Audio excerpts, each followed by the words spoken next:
The test is in 4 parts, Part 1, Part 2, Part 3, and Part 4. Now look at Part 1.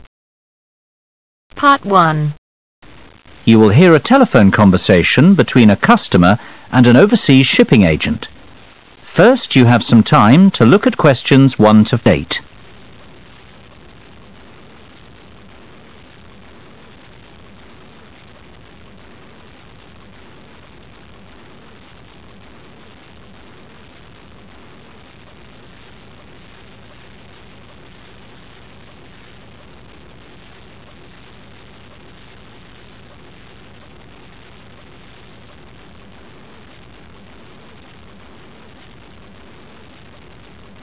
You should answer the questions as you listen, because you will not hear the recording a second time. Listen carefully and answer questions 1 to 8. Good afternoon, Denham Shipping. How can I be of service? Well, I wish to inquire about sending a container of personal items from the UK to Ireland. No problem. Would you like me to give you an estimate of the cost? Yes, please. Well, first of all, may I take your details? Of course. My name's Tim Lafferty. Could you spell your surname for me, please, Tim? Yes, it's Lafferty. Lafferty. Thank you, Tim. Now, where would you like us to pick your container up from? My university, if possible. OK. Let me make a note of the address. It's Abbeyfield University. Is that Abbeyfield?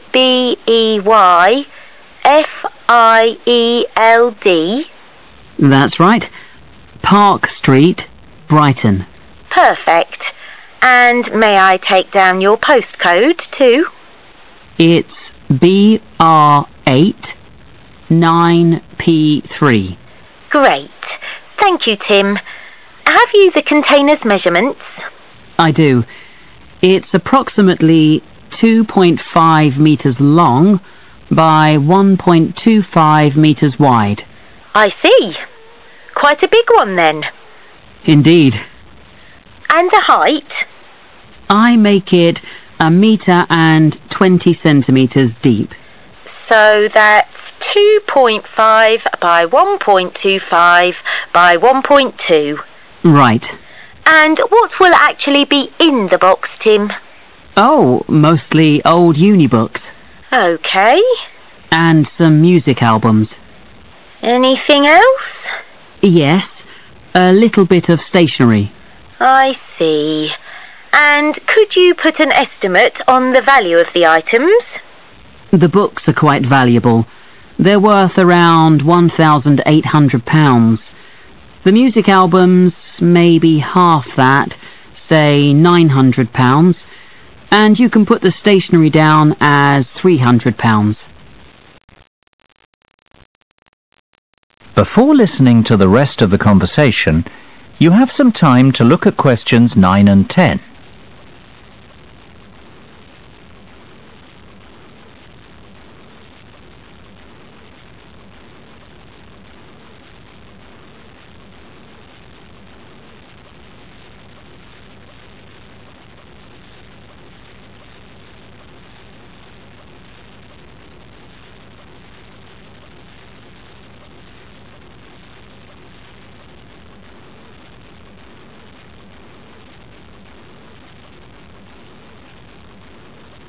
Now listen and answer questions 9 and 10. OK. And will you be purchasing contents cover from us also? I'm not sure what you mean. Sorry, let me explain. Because your items are worth more than £2,000, we recommend that you purchase insurance to cover yourself in the event of damage or loss. Makes sense. What are my options? Well, we offer 3 insurance deals: the premium rate, standard rate, and economy rate ones. Premium offers full cover in the event of loss, damage or theft. which means you would be provided with the full cost of replacing your belongings. What about standard and economy? Standard will give you today's value, the second-hand value of your belongings, and economy provides you with a fixed payment of £1,000 in the event of loss, damage or theft. Well, I can afford to live without those books, to be honest, so just give me the cheapest option. We recommend standard cover for all our customers. No, thank you. That won't be necessary. The cheapest option will be fine. No problem. And one last thing, will you be needing delivery at your office, at your house, or do you intend to pick up your container at the port? Home delivery would suit me best, I think. We'll get that process for you. That is the end of part 1. You now have half a minute to check your answers.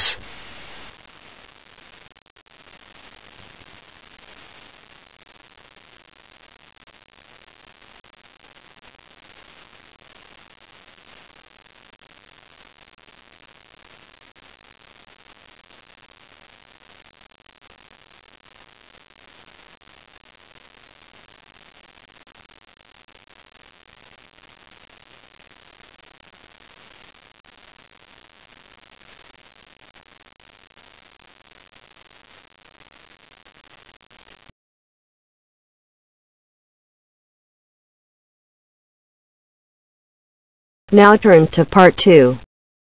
Part 2. You will hear a discussion between 3 people in a university tutorial. In the first part of the discussion, they're talking about city traffic and the motor car. First, look at questions 11 to 14.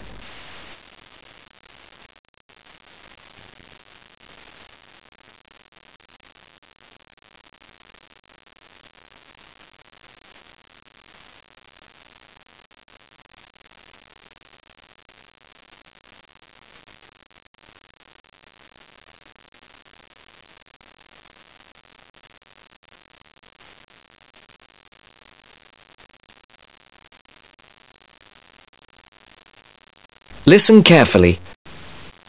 We're very pleased to welcome Professor Isaac Nebworth to our tutorial group today. And he's come to share one of his pet passions with us, city traffic and our Western dependence on the motor car. I believe questions are quite welcome throughout. Thank you. Well, I know you're all very familiar with the superhighway here in Melbourne, but do superhighways automatically lead to super wealth, as our politicians would have us believe? I think not. Can you give us an example of what you mean exactly? Sure. Well, by continuing to encourage this dependence on the motor car, we simply create more congestion and more urban sprawl. And you can see that here in Melbourne, right under your nose. Excuse me, I would just like to say that I feel the sprawl is part of the city. The freeways mean people can enjoy the benefits of living away from the centre on larger blocks with gardens, but still be able to drive back into the city centre for work or entertainment. Well, I'm not convinced that people want to do that. And is our money being well spent? It may be okay for you now, but come back to me in 5 years' time. Let's take CityLink, for example, the new freeway here in Melbourne. Well, I use the freeway all the time. I think it's great. Ah, yes, but it cost $2 billion to build, and you could have gotten 10 times the value by putting the money into public transport. If you give the automobile road space, it will fill that space, and you'll soon find you'll be crawling along your CityLink. But surely you cannot simply blame the car. Some of the blame must rest with governments and city planners.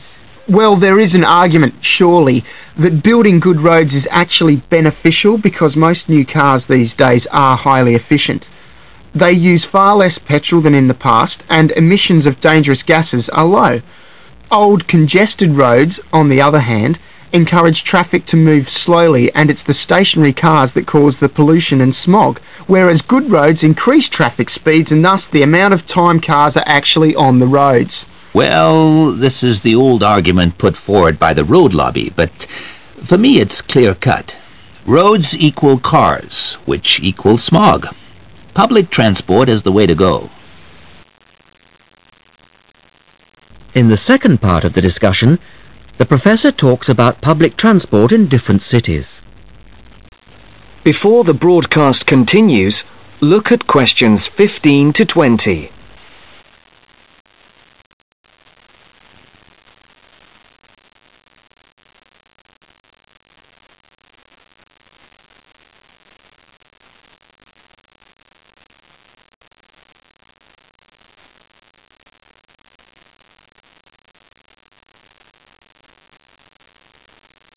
You will now listen to the second part of the talk.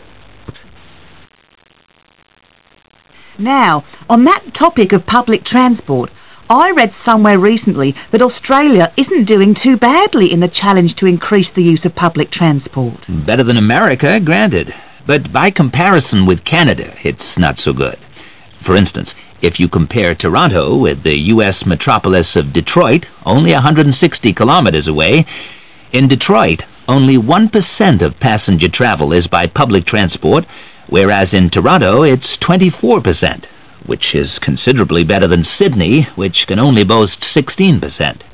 Well, I think it's encouraging that our least car-dependent city is actually our largest city. 16% of trips being taken on public transport in Sydney isn't too bad. But it's a long way behind Europe. Take both London and Paris, for instance, where 30% of all trips taken are on public transport. Well, they do both have an excellent underground system. And Frankfurt comes in higher still at 32%. I understand that they've been very successful in Copenhagen at ridding the city of the car.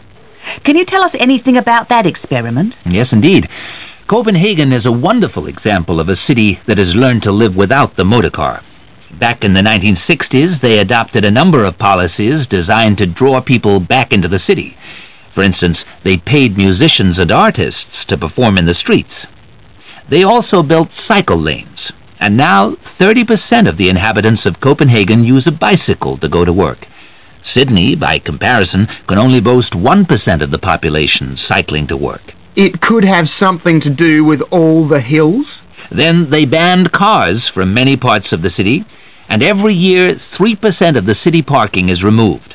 And by constantly reducing parking, they've created public spaces and clean air. Really? There are also freely available bicycles, which you can hire for practically nothing. And, of course, they have an excellent public transport system. Well, that's all very well for Copenhagen, but I'd just like to say that some cities are just too large for a decent public transport system to work well, particularly in areas with low population, because if there aren't many people using the service, then they don't schedule enough buses or trains for that route. I accept that there is a vicious circle here, but people do need to support the system. And secondly, the whole process takes so long because usually you have to change. You know, from bus to train, that sort of thing. And that can be quite difficult. Ultimately, it's much easier to jump in your car, and often it turns out to be cheaper. Sure, but cheaper for whom? You or society? We have to work towards the ideal, and not give in all the time because things are too difficult. Anyway, let's move on to some of the results of the survey, which I think you'll agree.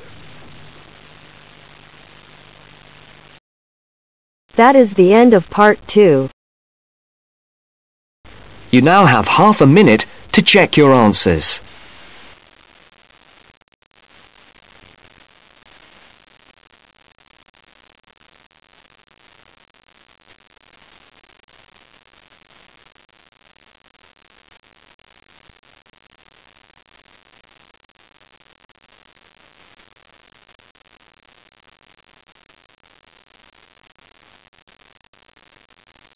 Now turn to part 3.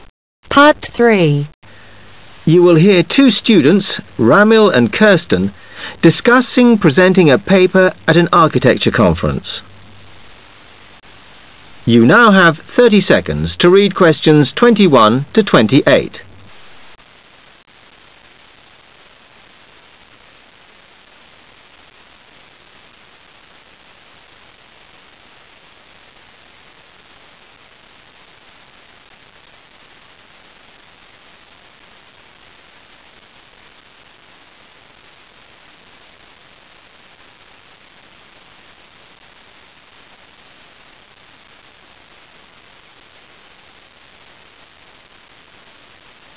Hi, Kirsten.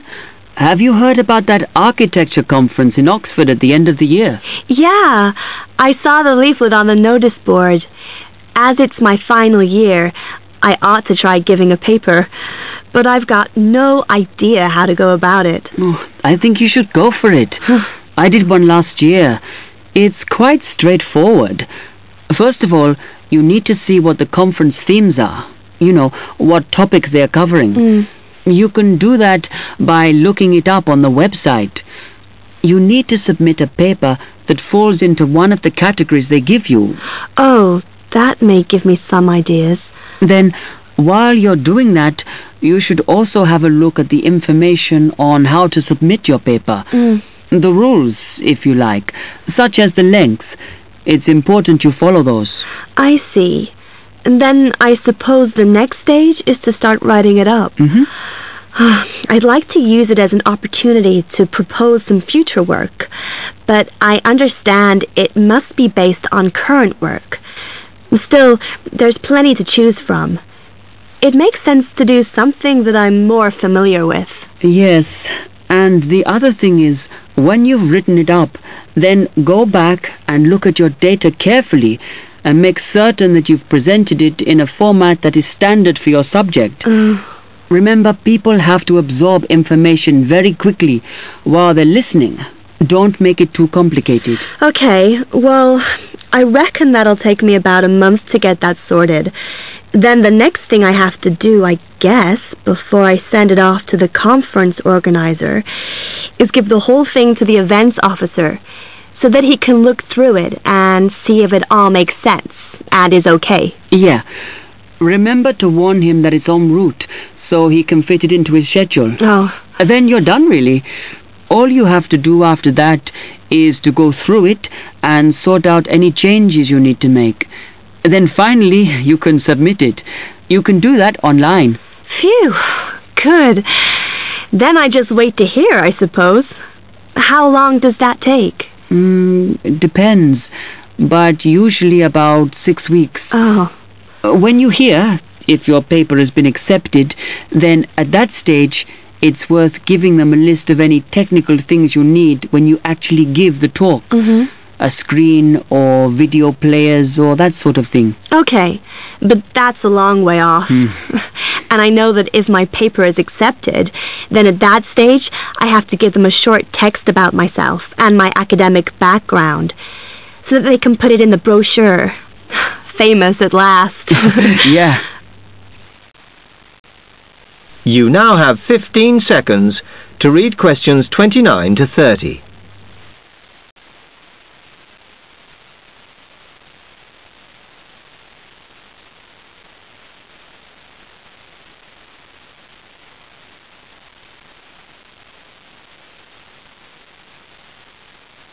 Right, well, I've got to get a couple of things sorted if I'm going to get this paper completed. Have you got enough data? Possibly.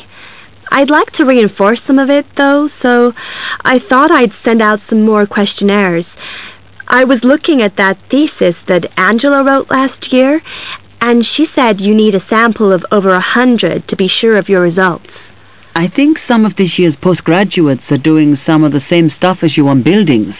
Why don't you talk to them? No, I'll end up getting confused. It would be more useful for me to actually go out to that site by the rail bridge to see how they're building the new factory. Oh. I managed to get hold of Professor Barnett at London University, and he said I should go out and take pictures. I'm pretty busy, but I'll have to make time. Anyway, what about you? What are your plans?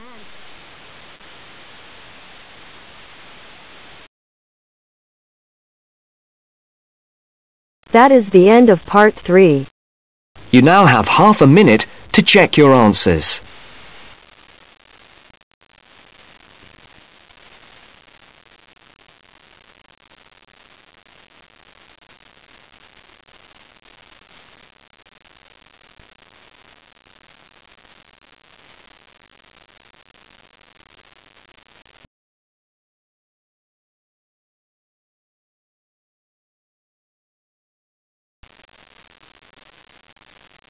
Now turn to part 4. Part 4. second session on interview skills. First, you have some time to look at questions 31 to 40.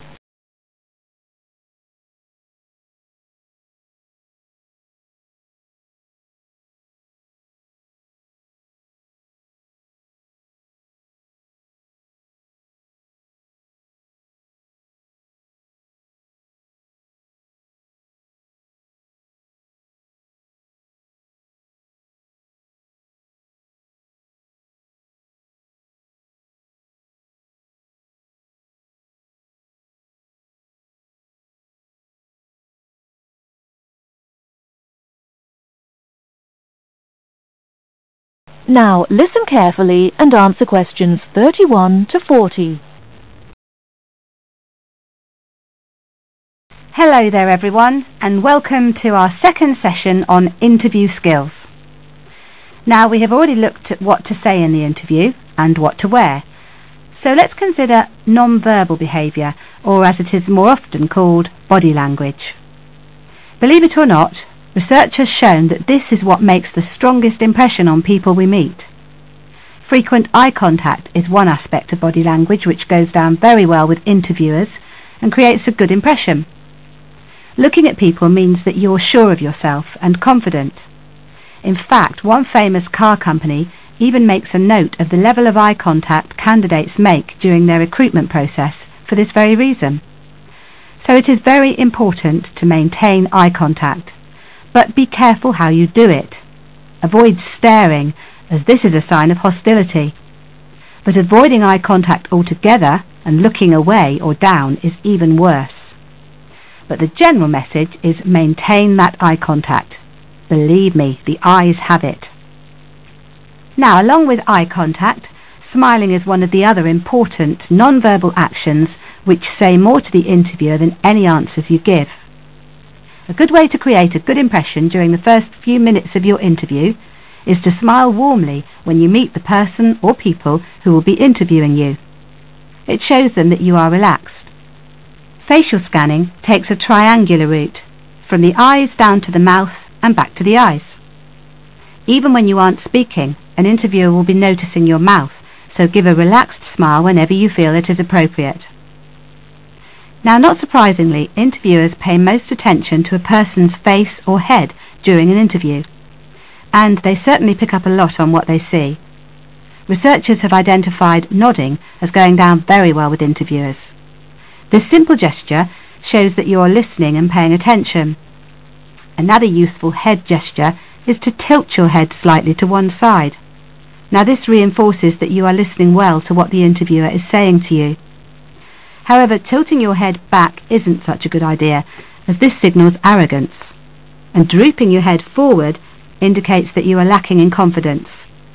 And as we all know, that is exactly the opposite of what an interviewer wants to see. So the message is, mind your head. Now, posture, or the way that you carry yourself, is an important area of body language to be aware of. And it is one of the first body language signals that interviewers read as you enter a room. Posture also matters when you're sitting down. A well-supported position, with your shoulders square and sitting full back on the chair, will give the impression that you are confident, which is just what the interviewer wants to see. I once interviewed a candidate who perched right on the edge of her chair throughout. I kept feeling that she was about to run out of the room in terror. However, occasionally leaning forward slightly when the interviewer is speaking reinforces the message that you are keen and interested, as well as showing the interviewer that you're actually listening to what they are saying. But don't overdo it by leaning too far forward. That can be a bit distracting for the interviewer. Now, we all tend to use our hands to gesture, especially when we are explaining something or as we become involved in what we are saying. This is fine. It shows that we are keen and perhaps even excited about something. However, what can work against someone at an interview is when they fidget. This kind of moving about is, of course, what we do when we are nervous, and fidgeting can be very distracting to watch. So if this is a problem for you when you get nervous, it is a good idea to practice sitting with your hands gently resting in your lap or on the arms of the chair. Try not to fold your arms though, as this tends to look uncomfortable or hostile. But whatever movements you make, be careful with your hands. They need to be kept well away from your mouth, head or face. In fact, experts say that when a hand flies up to or over a person's mouth, it implies that the person is worried or wound up about something. For most of us, staying calm in an interview situation is a challenge, so putting in a bit of practice in advance will help. So, to end with, here are a couple of suggestions on how to improve our body language. A good idea is to choose a role model, such as an actor or fictional character, or a public figure or someone you know. Then sit calmly and imagine that you are this person. Now, other countries have different body language signals. So remember that if you are being interviewed abroad, you may want to check if there are any special gestures to avoid. It's also a good idea to get used to reading body language signals. You can do this by simply watching how people interact in public places, such as on the streets or in restaurants. And finally, when people have struck up a rapport, it is reflected through the natural mirroring of each other's body language movements. So you can use this to your advantage by occasionally mirroring the interviewer's own movements. For example, if they lean over to one side, you can do the same a few seconds later. It helps to create a special effect known as similar to me. But don't do it too often or the interviewer will notice. Now, any questions before we move on to interview listening skills? That is the end of part 4. You now have half a minute to check your answers.